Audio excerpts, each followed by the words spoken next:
बिस्मिल्लाहिर्रहमानिर्रहीम। आज का हमारा टॉपिक है आर्टिफिशियल सैटेलाइट्स। इसमें हम ये जानेंगे कि आर्टिफिशियल सैटेलाइट्स क्या होती हैं और आर्टिफिशियल सैटेलाइट की स्पीड कैसे फाइंड की जाती है, वो भी इस टॉपिक में आज हम देखेंगे। तो सबसे पहले बात यह है कि सैटेलाइट क्या होती है। An object that revolves around a planet is called a satellite. कोई भी ऑब्जेक्ट जो किसी भी प्लैनेट के गिर्द रिवॉल्व कर रहा हो उसको हम सैटेलाइट का नाम देते हैं।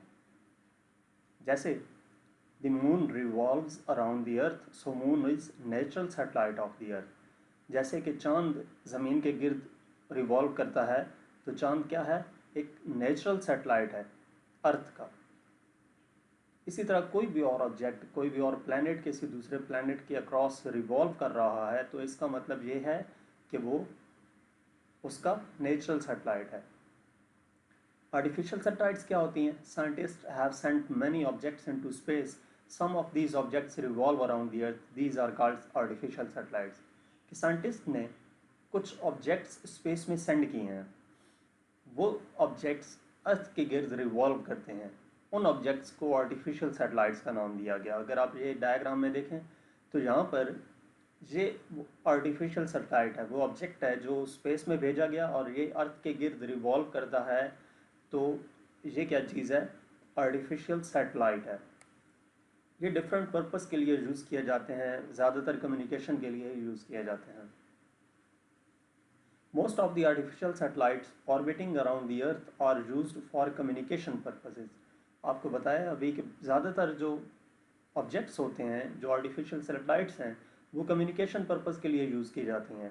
आर्टिफिशियल सैटेलाइट्स कैरी इंस्ट्रूमेंट्स और passengers to perform experiment in space. Artificial satellites में इंस्ट्रूमेंट्स और पैसेंजर्स भी मूव करते हैं। पैसेंजर से मुराद एस्ट्रोनॉट्स हैं जो स्पेस में जाकर डिफरेंट एक्सपेरिमेंट्स परफॉर्म करते हैं। Large number of artificial satellites have been launched in different orbits around the earth. या अगर आप इस डायग्राम में देखें तो ये दरमियान में अर्थ है और इसके गिर्द ये जो छोटे छोटे पीसेस नज़र आ रहे हैं, ये तमाम आर्टिफिशियल सैटेलाइट्स हैं। तो काफ़ी ज़्यादा नंबर में सैटेलाइट्स भेजी गई हैं स्पेस में जो अर्थ के गिर्द रिवॉल्व करती हैं। अप्रॉक्सीमेटली इनकी तादाद जो है वो तकरीबन 3 लाख से ज़्यादा है। They take different time to complete their one revolution around the earth depending upon their distance h from the earth.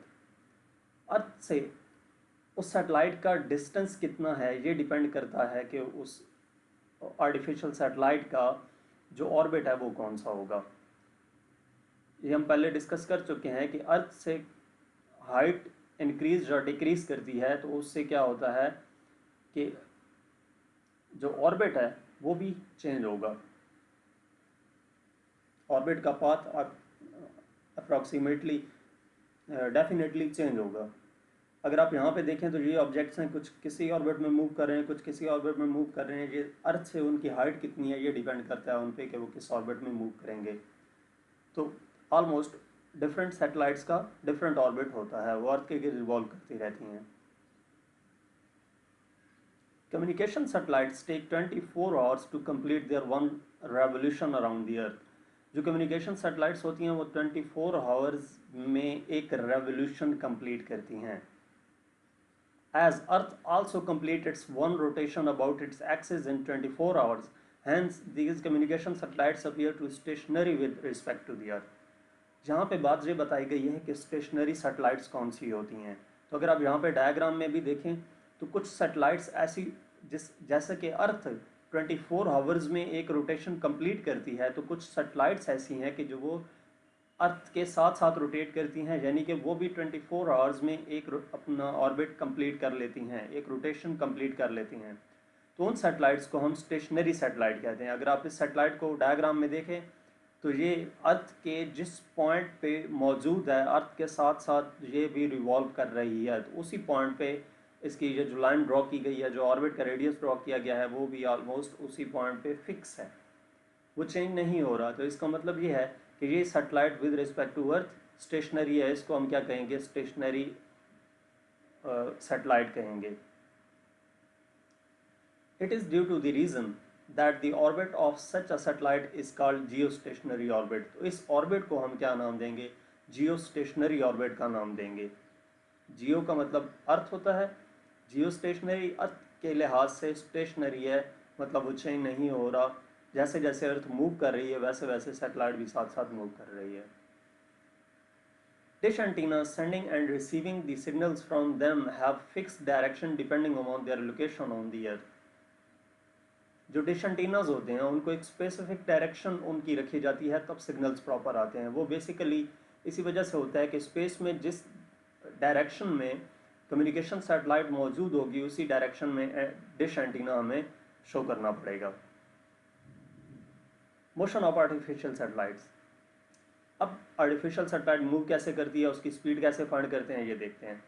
A satellite requires centripetal force that keep it to move around the earth.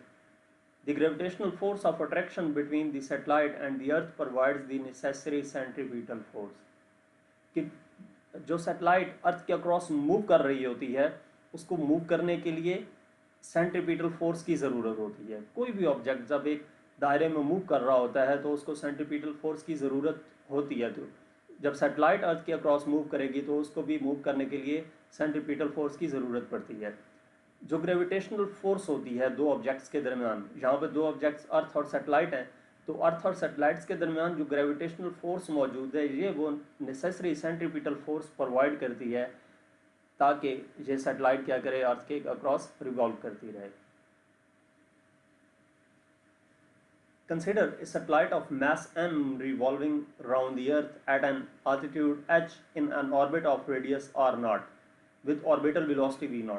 The necessary centripetal force required is given by Fc equal to mv0 square over r0.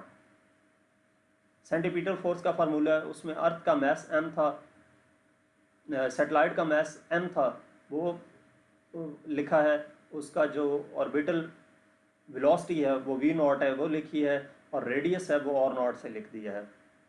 अगर आप इस diagram में देखें तो ये diagram में ये तीनों चीज़ें शो की गई हैं कि ये सैटेलाइट है और इसका मैस m है। इस सैटेलाइट का जो ऑर्बिट है सेंटर से लेकर सैटेलाइट के ऑर्बिट तक का जो रेडियस है वो क्या है, स्मॉल r है। अर्थ का रेडियस येलो कलर में कैपिटल R से शो किया हुआ है, और अर्थ से लेकर जो जहाँ पे सैटेलाइट मूव कर रही है वहाँ तक का डिस्टेंस h है, हाइट h है। यानी कि ये जो स्मॉल r है वो इक्वल होगा r प्लस h के। The force is provided by force of attraction between the earth and the satellite and is equal to weight of satellite w prime mgh। कि जो फोर्स प्रोवाइड की गई है वो फोर्स ऑफ अट्रैक्शन है अर्थ और satellite के दरमियान, जिसकी वजह से ये सैटेलाइट क्या कर रही है, अर्थ के गिर्द रिवॉल्व कर रही है, और ये किसकी इक्वल होगी, इस सैटेलाइट के वेट की इक्वल होगी।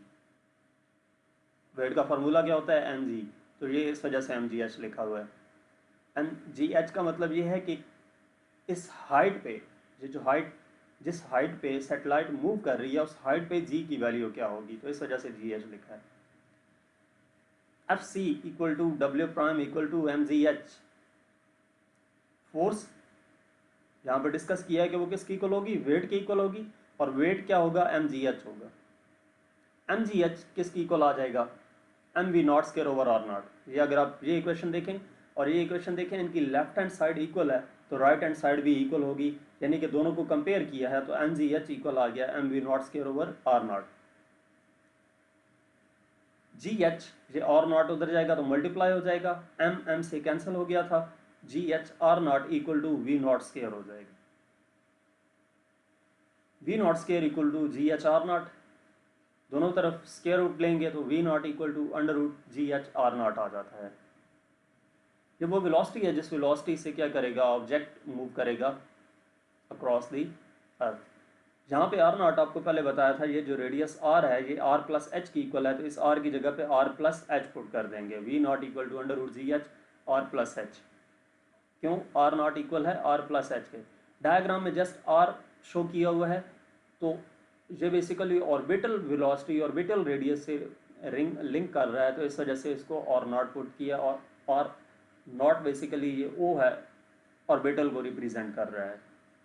तो v0 equal to under root gh into R plus H, ये वो वेलोसिटी है जो इस सैटेलाइट की होगी जो कि एक स्पेसिफिक हाइट पे मूव कर रहा है।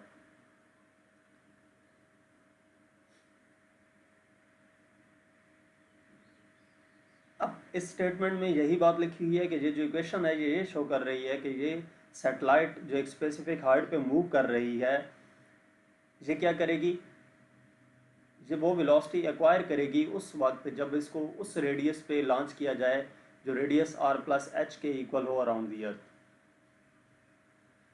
अब हम एक अजम्पशन करते हैं, an approximation can be made for a satellite revolving close to the earth such that R greater than H.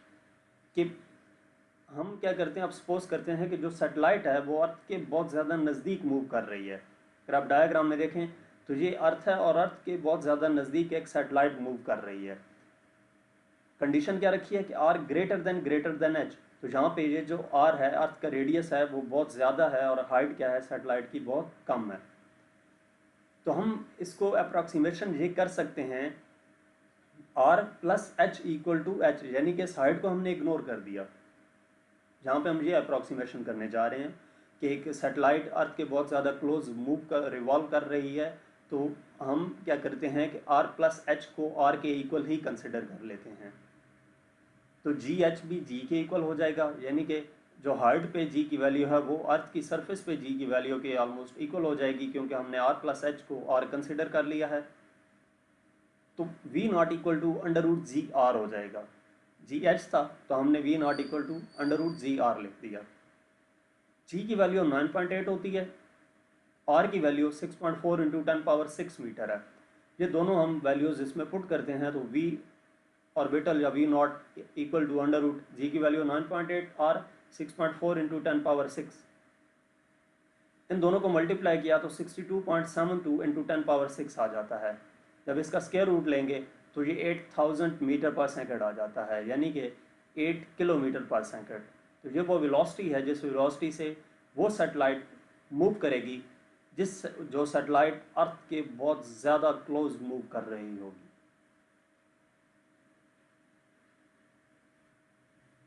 अगर इसको किलोमीटर पर सेकंड को हम किलोमीटर पर हावर में कन्वर्ट करें तो वो 29,000 किलोमीटर पर आवर आएगा। आप इसको अपनी तरफ से कन्वर्ट कर भी सकते हैं। तो ये जो ऑर्बिटल वेलोसिटी जो सैटेलाइट मूव कर रही थी उसके हमने ऑर्बिटल वेलोसिटी फाइंड की है। तो ये आज का हमारा टॉपिक था आर्टिफिशियल सैटेलाइट्स। मज़ीद लेक्चर्स के लिए आप मेरा यूट्यूब चैनल विज़िट कर सकते हैं। Thank you.